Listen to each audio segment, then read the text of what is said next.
Hello guys, হায়দ্রাবাদে আজকে আমাদের প্রথম দিন। আমরা সোজাসুজি চলে আসছি এআইজি হসপিটালে আমার বড় জামাইবাবুকে নিয়ে। যেহেতু পেটে আলসার হয়েছে, সে কারণে আমরা ডক্টরদের ট্রিটমেন্ট করতে এসেছি সোজাসুজি শিলিগুড়ি থেকে। তো এআইজি হসপিটালে এসে দেখছি প্রত্যেকের ব্যবহার এত ভালো।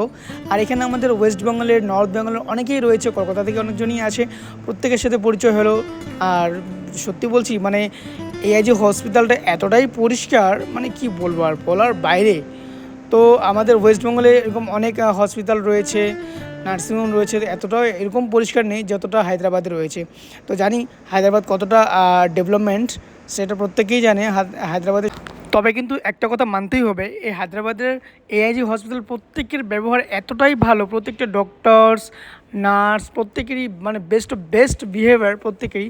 সত্যি আমি প্রচণ্ড মানে স্যাটিসফাইড হয়েছি। তারপরে গাইস, সারাদিন হসপিটালে থাকার ফলে আমরা প্রচণ্ড ক্লান্ত হয়ে গেছিলাম। তারপরে চলে আসলাম আমরা একটা বাঙালি হোটেলে, আমাদের বাঙালি খাবার খেতে। এখানে আমাদের ভেজ থালা নেওয়া হয়েছে প্রথমত।